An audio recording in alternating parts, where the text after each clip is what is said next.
성경 말씀 보시겠습니다. 오늘 은혜 받을 말씀은 신약 성경 누가복음 3장입니다.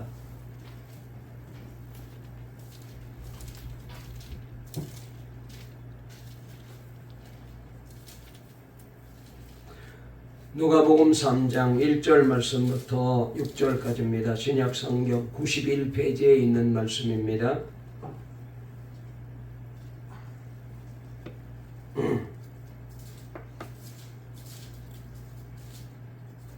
누가복음 3장 1절 말씀부터 6절까지 우리 말씀을 다 찾으셨으면 함께 말씀을 합독하도록 하겠습니다. 다 같이 읽겠습니다. 시작.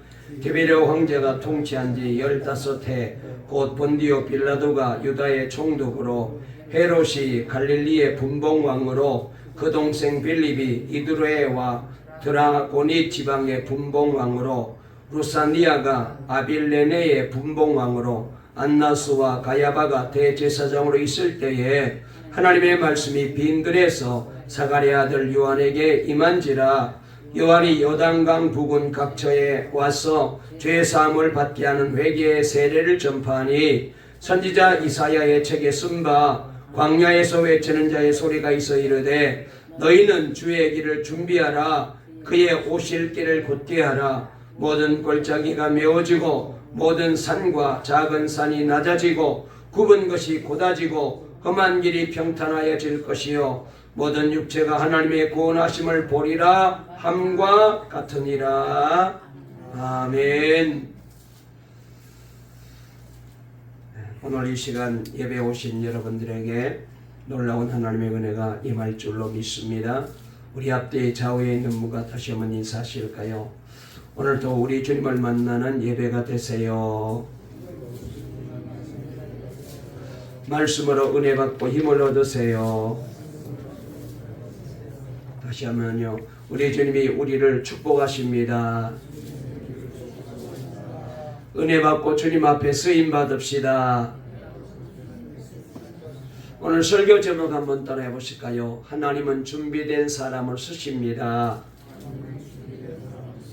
오늘 이 제목으로 말씀을 전할 때에 하나님의 큰 은혜가 우리 모두에게 임할 줄로 믿습니다. 여러분, 미국에서 가장 인기 있는 스포츠는 잘 아시는 대로 야구와 또 농구와 그리고 아이스하키와 일명 미식축구라고도 말하는 풋볼이 열리게 되면은 온 미국이 들썩들썩할 정도로 사람들이 경기에 열광하고 또 그렇게 시청률이 높다고 합니다. 그 중에서도 프로농구도 대단한 인기가 많이 있는 종목으로 그렇게 알려지고 있습니다. 가끔 TV에서 농구하는 걸 중계하는 걸 볼 때마다 참 대단하다라는 생각을 하게 됩니다. 그런데 이 미국 프로농구도 인기가 대단하지만은 못지않게 미국 대학 농구도 굉장히 인기를 많이 끌고, 그래서 이 경기가 열리게 되면은 특별히 이제 결승전이 열리게 되면은 온 미국이 들썩일 정도로 사람들이 그 경기에 관심을 갖고 있다고 합니다. 그래서 결승전이 열리는 때가 되면은 TV 시청률만도 올라가고 1,500만 명 이상의 사람들이 TV에 모여 앉아서 그 경기를 보고 관람한다고 합니다. 오래전에 농구 명문 대학인 인디아나 주립대학교 농구팀이 한 시즌 내내 경기를 했는데 단 한 경기도 내주지 않고 전승으로 마지막까지 결승전에 올라가서 우승컵을 안게 되는 그런 놀라운 업적을 이룬 적이 있었습니다. 이때 농구팀 감독이 바비 나이시라는 사람인데, 이 사람은 독특한 스타일로 팀을 지도했기 때문에 사람들로부터 욕을 얻어먹기도 했으나 결국은 이 팀을 승리로 이끄는 그런 우승의 감독이 되었습니다. 시즌이 끝난 후에 바비 나잇 감독은 텔레비전 프로에 출연해서 사회자가 이렇게 묻습니다. 시즌 내내 대학교의 농구팀이 한 번도 패배하지 않고 우승할 수 있었던 이유가 무엇입니까? 반드시 우승하겠다는 투지가 있었기 때문이었습니까? 이렇게 물었어요. 그러자 바비 나잇 감독은 이렇게 대답했대요. 우승하려는 투지보다 더 중요한 것이 있습니다. 바로 준비하고 연습하는 투지입니다. 매일매일 훈련을 통해 근육을 기르고 실력을 쌓아가겠다는 투지입니다 라고 이 말을 했습니다. 바비 나이슨 나중에 미국 올림픽 농구팀 감독까지 맡기도 했는데요. 그는 인디아나 대학 농구팀 감독으로 있으면서 늘 이 농구 선수들에게 자부심을 심어 주었다고 해요. 그래서 그는 선수들의 농구의 승리가 아니라 인생의 승리자가 되기를 격려하고 가르치려고 했다고 알려지고 있습니다. 그는 이기려는 투지보다는 준비하는 투지를 더 귀하게 여기고 이 일에 관심을 가지고 선수들을 훈련했다고 합니다. 그래서 매일의 훈련을 감당하는 투지를 불태우게 했습니다. 그래서 이 팀이 결국은 우승하는 팀이 되고 유명한 선수들이 거기에서 많이 배출되었다고 합니다. 존 해칵 필드라는 사람이 있습니다. 이분이 이런 말을 했어요. 능력 있는 사람들은 다들 좋은 생각과 아이디어 그리고 좋은 의도를 가지고 있다. 그러나 그것을 행동으로 옮기려는 사람들은 극소수다라고 말했어요. 훈련되어야 할 부분이 개발되지 않아서 기회를 놓치는 경우들이 허다하게 많잖아요. 특별히 하나님의 큰일을 하기 전에 먼저 여러분 큰일을 하기 위한 훈련이 반드시 있어야 됩니다. 그래서 어쩌면 우리 인생은 일생 준비와 훈련의 기간을 보내고 있다 이렇게 말할 수가 있습니다. 제가 몇 번 소개하고 여러분들 잘 알고 있는 일본의 미우라 아야코는 같은 그리스도인을 만나 결혼하여 가정을 이루었습니다. 결혼 생활을 행복했으나 남편의 월급이 너무 적어서 생활이 어려웠답니다. 그래서 살림에 보탤 요량으로 조그만 가게를 하나 열어서 가게를 하게 되었대요. 친절하고 성실하게 손님을 잘 맞이했더니 소문이 나서 얼마 후엔 물건을 트럭으로 가져와야 될 정도로 장사가 아주 잘 되었답니다. 너무 바빠서 정신이 없을 지경이었대요. 어느 날 이렇게 정신없이 물건을 팔고 있는 이 아내를 퇴근하고 온 남편이 일하는 아내를 보고 이렇게 진지하게 말합니다. 여보, 장사가 잘 되는 것은 참 좋은 일입니다만 이러다가는 다른 가게들이 문을 닫게 되겠소. 우리만 잘 살겠다고 하는 일은 옳지 않는 것 같습니다. 남편의 충고를 받아들여서 아내 아야코는 점차로 가게 품목을 줄여갔습니다. 그리고 손님이 오면은 그 물건은 우리 가게는 없습니다. 저 앞에 가게 있으니까 저 가게에 가서 물건을 사세요라고 친절하게 안내까지 해 주었대요. 자기에게 오는 손님을 이웃 가게에 나눠 준 것입니다. 자, 이러다 보니까 마음도 기쁘고 시간적 여유도 생겨서 틈틈이 소설을 쓰기 시작한 거예요. 그렇게 해서 나온 소설이 그 유명한 빙점입니다. 1965년 출판된 이 소설은 독서계에 이른바 빙점 신드롬을 일으킬 정도로 전 세계 독자들에게 그녀의 이름을 새겨 놓았습니다. 늘 일에 파묻혀 바쁘게만 살았다면 그녀는 소설을 쓸 엄두도 내지 못했을 것인데 그러나 열심히 살되 바쁘게 살지는 않았습니다. 그 결과 마음의 여유가 생기면서 다른 의미 있는 일을 찾게 되었고 바로 소설 쓰는 일을 시작하게 된 거죠. 그래서 빙점을 위시한 여러 소설이 탄생되었고 한국에서도 이분이 쓴 작품이 많이 소개되어서 우리 사람들의 마음을 감동시키고 있습니다. 여러분, 열심히 사는 것과 바쁘게 사는 것은 전혀 달라요. 바쁘게 사는 것은 쉴 새가 없이 일에 매달리다가 나중에 일 중독에 빠지게 됩니다. 그러나 열심히 사는 것은 이웃을 생각하는 마음 그리고 나만을 위한 세상이 아님을 인정하는 삶을 살면서 그러면서 자기를 준비하며 하나님께서 자기에게 주신 그 일을 찾아서 열심히 일하며 보람되게 사는 거예요. 참된 인생은 반드시 여유 가운데 나오게 됩니다. 바쁜 가운데는 이런 귀한 삶을 살아갈 수가 없어요. 우리 인생에서 최고의 복은요, 구원받고 하나님께 쓰임받는 인생 아닙니까? 교회를 위해서, 복음을 위해서 쓰임받는 인생이 최고의 가치 있는 인생이고 보람된 인생이고, 마지막 날 내 삶이 끝나는 날 하나님 앞에 갔을 때 칭찬받게 될 것이고 면류관 받게 될 것입니다. 내가 아무리 잘나고 뛰어난 재주를 가지고 있을지라도, 내가 아무리 부자라 할지라도 하나님께 그것 가지고 쓰임받지 못하면은 세상 불쌍한 인생, 이처럼 불쌍한 사람이 없어. 그런데 우리 하나님은 준비되어 있는 사람을 쓰십니다. 준비되어 있는 사람에게 기회를 주시고 그를 들어쓰시고 그리고 이기게 하시고 복받게 하셔요. 그래서 하나님의 큰 일을 하시고자 하는 분은 그만큼 준비하고 훈련하는 그런 열심이 있어야 돼. 준비된 자에게 하나님은 기회를 주십니다. 하나님은 준비하고 있는 사람들을 찾으십니다. 저를 한번 따라해 보실까요? 하나님은 준비한 자를 쓰십니다. 한 번만 더 따라해 보실까요? 준비하며 훈련합시다.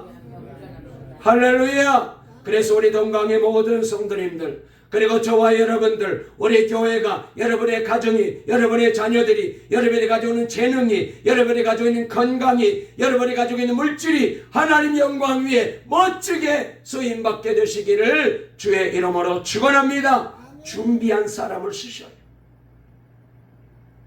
오늘 말씀은 하나님이 찾으시는 사람, 하나님이 사용하시는 사람, 세례 요한의 얘기입니다. 지난 주일날 광야의 사람으로 살아가기라는 제목으로 말씀을 들었잖아요. 거기에도 세례 요한이 나오는데 오늘 여기에도 다시 이 세례 요한에 대한 말씀이 나옵니다. 하나님이 요새 자꾸 말씀을 묵상하는데 여기에 관한 말씀을 주셨어요. 자, 이 세례 요한은 빈들에서 오래오래 준비하고 기다렸습니다. 자, 누가복음 1장 80절 말씀에 보면은 이런 말씀이 있는데요. 우리 한번 성경을 찾아서 한번 읽어볼까요? 우리 다 같이 누가복음 1장 80절 한번 읽어보시겠습니다. 우리 다 같이 읽을까요? 시작. 아이가 자라며 심령이 강하여지며 이스라엘에게 나타나는 날까지 빈들에 있으니라 그랬어요. 자, 여기 말씀에 보게 되면은 세례 요한은 하나님의 말씀이 자기에게 임할 때까지 빈들에서 준비하고 있었다고 우리에게 말씀하고 계셔요. 자, 그리고 오늘 본문 3장 1절 2절도 한번 읽어볼까요? 자, 본문으로 돌아가서 1절 2절 읽겠습니다. 시작. 디베르 황제가 통치한 지 15해 곧 본디오 빌라도가 유대의 총독으로 헤롯이 갈릴리의 분봉왕으로 그 동생 빌립이 이두메와 드라고니 지방의 분봉왕으로 루사니아가 아빌레네의 분봉왕으로 안나스와 가야바가 대제사장으로 있을 때에 하나님의 말씀이 빈들에서 사가랴의 아들 요한에게 임한지라. 아멘.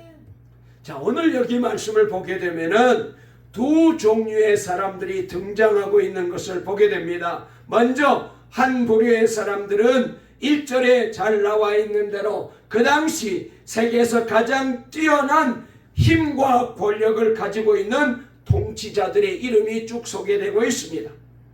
여기 말씀해 보니까 로마의 황제 디베리오, 그 다음에 유다 지역을 통치하는 로마의 총독 빌라도, 갈릴리 지역의 분봉왕으로 있는 헤롯, 이두메와 드라고니 지방의 분봉왕 빌립, 아빌레네의 분봉왕 루사니아, 그리고 대제사장인 안나스와 가야바.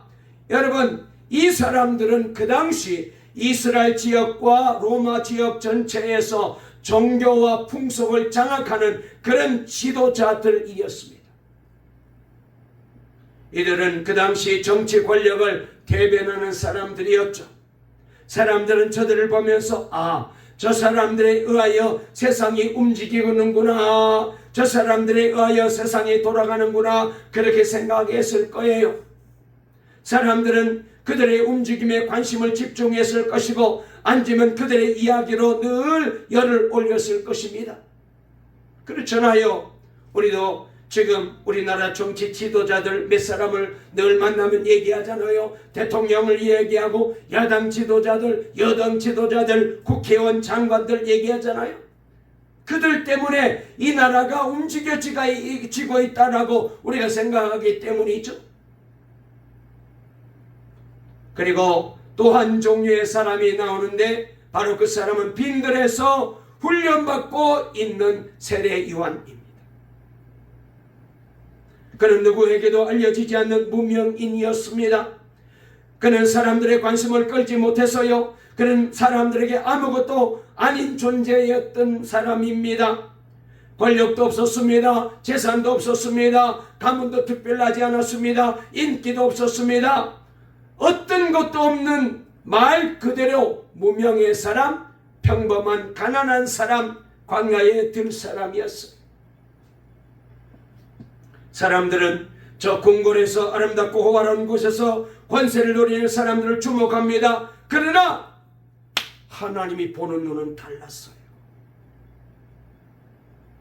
하나님이 보는 관점은 다른 거예요. 하나님은 지금 권세를 휘두르는 사람들에게 별로 관심이 없는 것 같아요. 하나님은 빈들에서 준비하고 훈련하는 사람, 이 세례 요한을 주목하고 있습니다. 여러분, 우린 여기서 우리의 잘못된 고정관념을 생각을 고쳐야 돼요. 우리들은 신문에 오르내리는 사람, 방송에 화면에 자꾸 이름이 오르고 얼굴이 뜨는 사람, 세상의 권세를 잡고 있는 사람들에 의하여 이 세상에 새로운 창조의 기적이 일어날 것이라고 생각하고 저들에 대하여 관심이 많습니다. 그러나 성경의 가르침은 달라요. 성경은 열심히 준비하고 훈련하는 사람들 통해서 이 세상의 새 역사를 창조하신다고 우리에게 말씀하고 계십니다. 그래서 오늘 3장 2절에 하나님의 말씀이 빈들에서 사가랴의 아들 요한에게 임한지라. 자, 우리 한번 본문 2절 좀 천천히 읽어볼까요?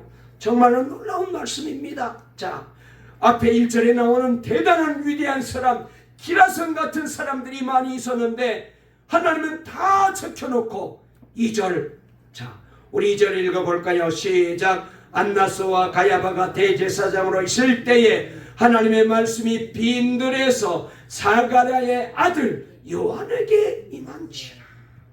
빈들.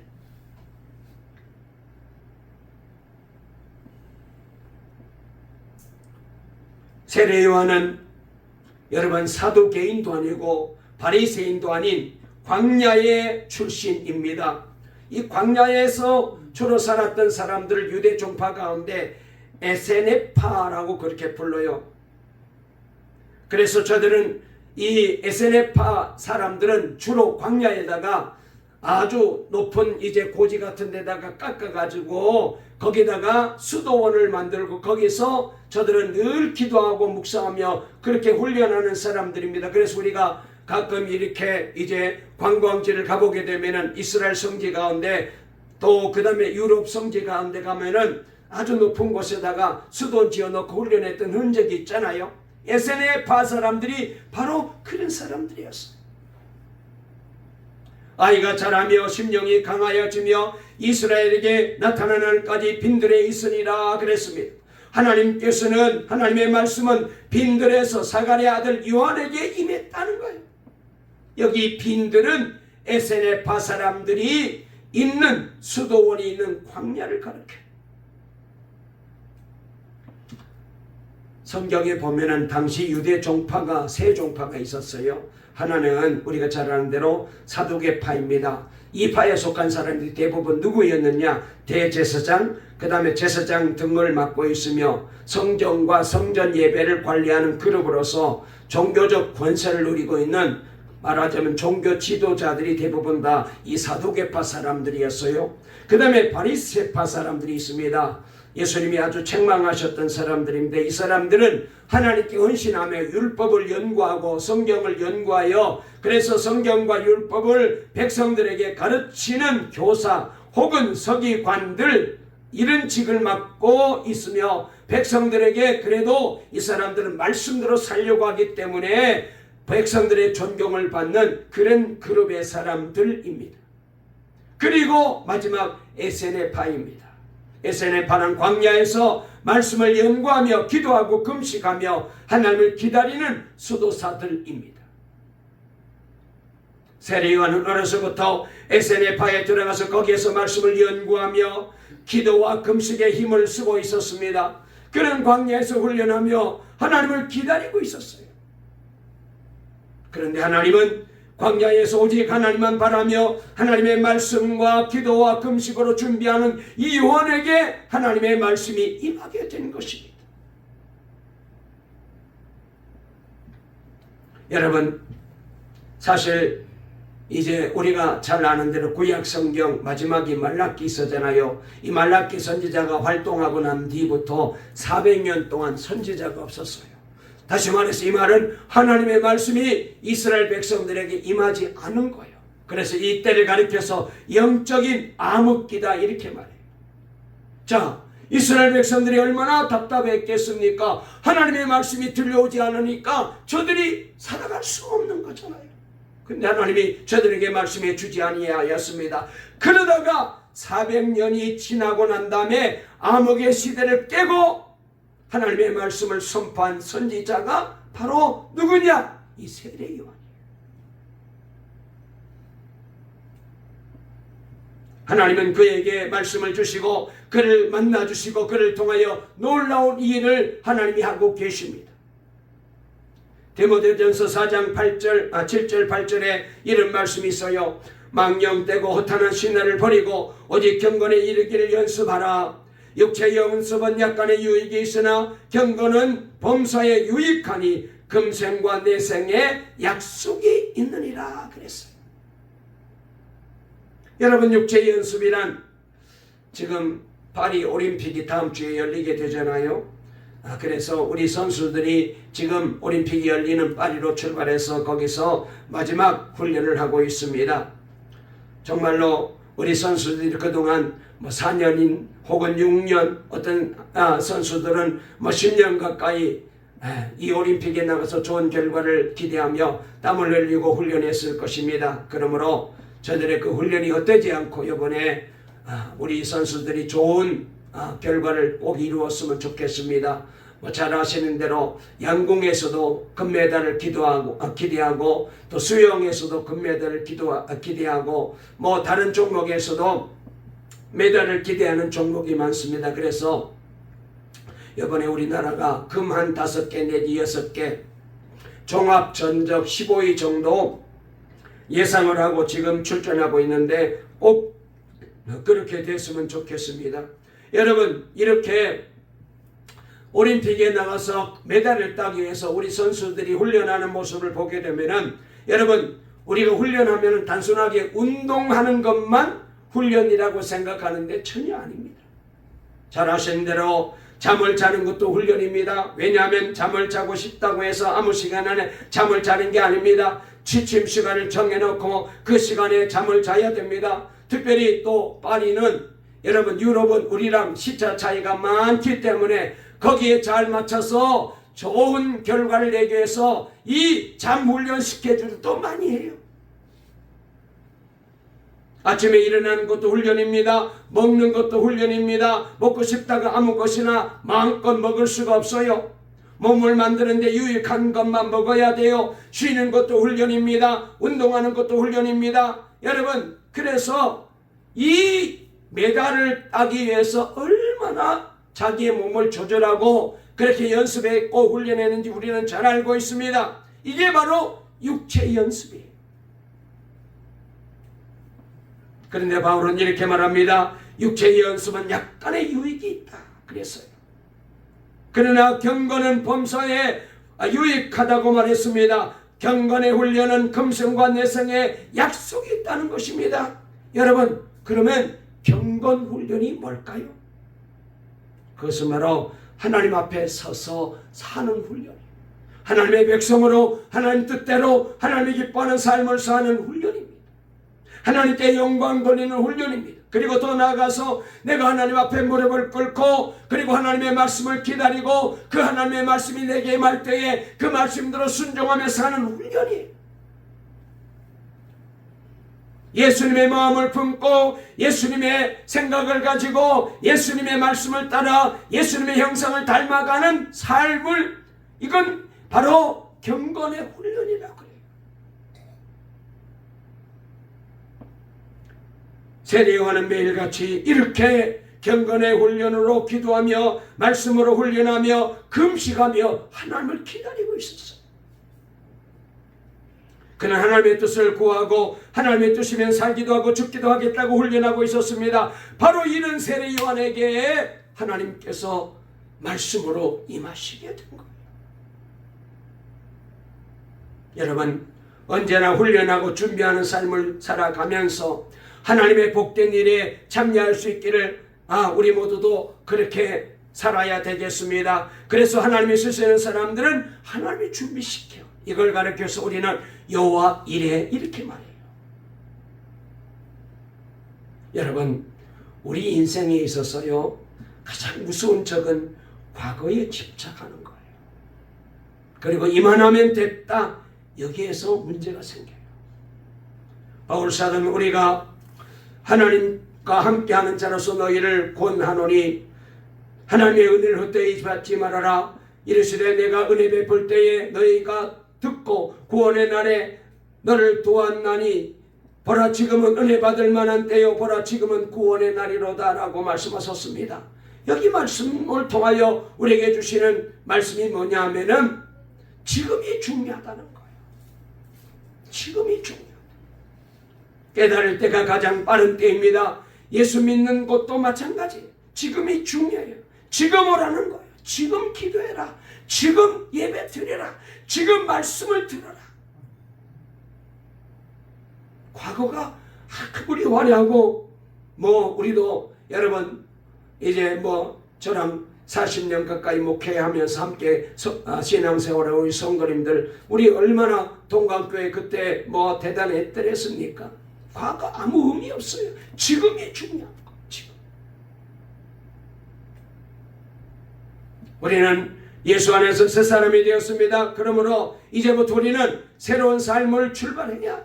자, 그러면은 우리 하나님 앞에 우리가 쓰임받는 삶이 되기 위해서는 어떤 것이 준비되어야 할까요? 세례 요한은 뭘 준비했을까요? 제가 몇 가지 얼른 정리할게요. 첫째로 참된 믿음을 소유해야 돼요. 따라해 보실까요? 참된 믿음을 가져라. 아멘. 여러분, 우리는 하나님을 경외하는 것부터 바르게 해야 돼요. 하나님을 인정하는 신앙이 없다면 하나님이 기뻐하는 일에 절대로 쓰임받을 수가 없습니다. 그래서 잠언 9장 10절 말씀에 여호와를 경외하는 것이 지혜의 근본이요 걸어가신 일을 아는 것이 명철이라고 말했어요. 우리는 하나님 앞에 설 때 하나님이 저와 여러분의 믿음을 달아보실 거예요. 믿음의 무게가 얼마나 되느냐. 여러분, 우리가 창세기를 통하여서 그 다음에 이제 출애굽기, 레위기, 민수기, 신명기, 그 다음에 여호수아, 사사기, 룻기, 사무엘상하, 그 다음에 역대상하, 열왕기상하, 우리가 시편, 그 다음에 쭉 성경 말씀 전체를 다 보게 되면은 여러분, 하나님 앞에 쓰임받는 사람들 중에 믿음이 없는 사람 치고 쓰임받은 적이 있었던가요? 없어요. 믿음이 있어야 돼요. 믿음을 가진 자만이 하나님 나라를 위해서 귀하게 쓰임받게 됩니다. 여러분, 저와 여러분 모두가 하나님 보시기에 큰 믿음의 사람들 다 되시기를 주의 이름으로 축원합니다. 창세기에도 보면은 거대한 니무롯 같은 인물이 나오잖아요. 인물도 좋고 덩치도 크고 모든 세상 사람들이 다 존경할 만한 그런 좋은 외모는 가졌지만 그러나 하나님 그런 사람 안 썼어요. 악한 일만 하다가 화를 자초하고 인생 불행으로 끝나고 말았어요. 믿음이 없으면 쓰임 받을 수 없어요. 그래서 하나님 나라에 귀하게 쓰임 받는 모든 아브라함이라든지 모세라든지 다윗이라든지 여러분 사무엘이라든지 베드로, 요한, 야고보, 바울 다 보게 되면은 믿음이 있어서 쓰임 받았어요. 동강교회 성도 여러분, 우리 모두가 참 믿음을 소유하고 주님 앞에 쓰임 받는 복된 성도 되시기를 주의 이름으로 축원합니다. 두 번째로 우리가 하나님 앞에 쓰임 받으려면은 바른 신앙의 인격을 가져야 돼요. 사람들은 올바른 신앙 인격을 강조하지 않아요. 이런 것이 없이 세상 주시만 더하고 그리고 높은 자리에 올라가고 돈만 많으면 된다라고 생각합니다. 여러분, 그러나 그것은 결국 멸망으로 가는 길입니다. 하나님이 기뻐하는 사람은 바른 신앙의 인격을 가져야 돼요. 디모데를 보면은 사도 바울이 디모데에게 이렇게 말합니다. 너는 배우고 확신한 일에 거하라. 너는 내가 누구에게 배운 것을 알며 어려서부터 성경을 알았나니 성경은 능히 너로 하여금 그리스도 예수 안에 있는 믿음으로 말미암아 구원에 이르는 지혜가 있게 하느니라 그랬습니다. 여러분, 이 하나님의 말씀으로 내 신앙의 인격을 자꾸 다듬어야 돼요.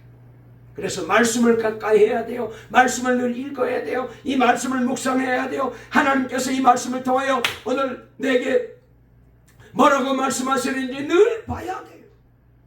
그래서 여러분, 집에서 성경 읽는 시간이 없다면 새벽 기도가 그렇게 중요한 거예요. 새벽에 나오시면 말씀을 묵상할 수 있잖아요. 그리고 그 말씀을 함께 묵상하고 찬송하고 기도하면서 우리가 하루를 시작할 수 있잖아요. 이렇게 살아야 하나님의 뜻대로 바르게 살고 하나님 앞에 쓰임 받게 되죠. 저와 여러분, 바른 신앙의 인격을 가지고 주님 앞에 쓰임받는 우리 동강의 성도 되시기를 주의 이름으로 축원합니다. 아멘 안 하시네. 여전히 내 마음대로 살려는 거예요? 그렇게 못 살아서 아멘 하기가 부끄러워서 그런가요? 그게 아멘 하시고 내일부터 그렇게 하십시다. 우리 동강의 모든 성도들 바른 신앙의 인격을 가지고 날마다 말씀으로 힘을 얻어서 하나님 뜻대로 사시기를 주의 이름으로 축원합니다. 그 다음에 세 번째로 마음의 그릇이 깨끗해야 돼요. 여러분, 인생을 지저분하게 살면 하나님 앞에 쓰임받을 수 없어요. 사람들도 깨끗한 그릇을 좋아하잖아요. 우리 예수님은 마음이 깨끗해야 된다고 말씀하셨습니다. 어느 날 제자들이 손을 씻지 않고 음식을 먹게 되자 이 모습을 보고 바리새인들이 기다렸다는 듯이 예수님 보고 막 비난을 퍼부어댑니다. 아니, 당신의 제자들은 결례를 어기고 저렇게 손도 씻지 않고 음식을 먹는다. 저런 지저분한 사람들을 있는 율법에도 반드시 손 씻고 밥 먹으러 가지 않았냐. 막 시비를 겁니다. 그때 예수님이 뭐라고 말씀하셨어요? 사람의 입으로 들어가는 것이 사람을 더럽게 하는 게 아니라 사람의 입에서 나오는 것이 사람을 더럽게 한다. 그래서 마음에 나오는 것은 악한 생각과 살인과 간음과 음란과 도둑질과 거짓 증거와 해방이다. 이런 것들이 사람들을 더럽게 한다. 씻지 않는 손으로 먹는 것은 사람을 더럽게 하지 않는다고 주님이 말씀하셨어요. 여러분, 우리의 마음 속에 그릇이 깨끗해야 됩니다. 큰 집에는 금과 은의 그릇일 뿐 아니라 나무와 질그릇도 있어 귀에 쓰는 것도 있고 전에 쓰는 것도 있나니 그러므로 누구든지 이런 것에서 자기를 깨끗하게 하면 귀에 쓰는 그릇이 되어 거룩하고 주인의 쓰심에 합당하여 선한 일에 예비함이 되리라. 할렐루야.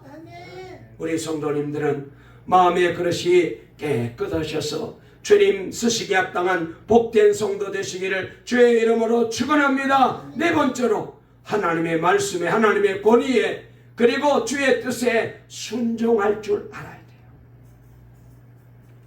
고집을 부리고 자기 고집대로, 자기 생각대로, 자기 주관대로 살면 안 됩니다. 여러분, 우리 주님께서는 순종의 사람을 귀하게 여겨요. 성경에 보면은 주님 앞에 쓰임받는 사람들은 다 하나님의 권위 앞에 순종하고 하나님의 말씀 앞에 순종할 때에 하나님이 저를 통하여 역사하셨잖아요. 우리가 가진 것이 많고 아는 것이 많고 세상에서 내가 대단한 사람일지라도 주님 앞에 순종해야 쓰임받아요. 그리고 다섯 번째로 자기 맡은 일에 충성해야 쓰임받습니다. 요셉은 옥중에 모범적인 죄수로 있을 때에 하나님께서 그를 불러내서 쓰셨습니다. 3일 또 밤에 성전에서 자지 않고 이제 자기 맡은 일을 더할 때 하나님의 음성이 들려왔습니다. 엘리사는 밭에서 소를 몰고 있을 때 부름을 받았어요. 베드로는 업으로서의 그물을 던져 고기 잡을 때 하나님이 불렀습니다. 세리마트도 세관에 앉아 있을 때 부름 받았습니다. 세상에 가장 든든한 사람은 책임감이 있는 사람. 약속을 지키지 않고 맡겨진 일을 소홀히 하는 사람은 크게 쓰임받지 못합니다. 여러분, 우리 하나님은요, 무식한 사람, 무능한 사람, 죄가 많아도 회개시켜 쓰십니다만 책임감 없는 사람은 절대로 안 씁니다. 우리 동강교회 성도들은 맡겨진 사명에 최선을 다하여 충성하는 복된 성도 되시기를 주의 이름으로 축원합니다. 마지막으로 아멘을 안 하시네. 아멘을 안 하죠. 마지막으로 여섯 번째, 성령에 감동되어 늘 깨어 기도하는 사람을 쓰십니다. 여러분, 하나님은 영이시잖아요. 그러므로 영적인 사람을 쓰십니다. 아무리 헌신하려고 해도 성령이 감동하지 않고는 죄를 할 수가 없고요. 아무리 내가 쓰임받기를 원할지라도 하나님 앞에 무릎 꿇고 기도하지 아니하면 하나님은 그런 사람은 거들떠 안 봅니다. 기도에 깨어 있어야 됩니다. 말씀을 마칠게요. 하나님은 준비된 만큼 사용하셔요. 따라서 하루하루가 소중해요. 하나님의 나라를 위해 쓰임받는 인생이 되기 위해서는 열정을 쏟아야 됩니다. 이것만이 영원하기 때문입니다. 그러므로 우리는 날마다 기도와 성경을 묵상하는 삶을 살아야 됩니다. 하나님이 기뻐하는 사람이 되어야 합니다. 준비된 만큼 쓰임받았습니다. 버릴 것이 없게 하나님이 쓰시거든요. 우리 동강의 성도님들 다 자자손손 이렇게 하나님께 쓰임받는 가정 되시고, 쓰임받는 사람 되시고, 쓰임받는 사업장 되시고, 쓰임받는 인생 되시고, 쓰임받는 교회 되시고, 쓰임받는 자녀들 되시고, 할렐루야! 그래요 하나님께 영광을 돌리는 우리 교회와 성도님들 다 되시기를 간절히 주의 이름으로 축원합니다. 하나님 감사합니다. 많고 많은 사람들과 많고 많은 교회 가운데 우리 동강교회를 하나님이 들어서시려고 하십니다. 우리 성도님들을 쓰시려고 하십니다. 우리는 참 부족합니다. 내가 봐도 못난 사람입니다만 그러나 하나님은 우리를 쓰시려고 합니다. 세례 요한이 쓰임받았던 것처럼 동강교회 모든 성도들도 쓰임받게 해주시옵소서. 믿음을 소유하기를 원합니다. 좋은 믿음, 큰 믿음, 참 믿음을 가지기를 원합니다. 바른 신앙의 인격을 가지고 마음의 그릇이 깨끗하게 도와주시옵소서. 그리고 하나님의 말씀에 절대 순종하고 아버지 맡은 일에 충성하고 날마다 성령의 감동하심 따라 늘 기도에 깨어있어 쓰임받는 우리 교회와 성도 되게 주시옵소서. 예수님의 이름으로 기도 올리옵나이다. 아멘.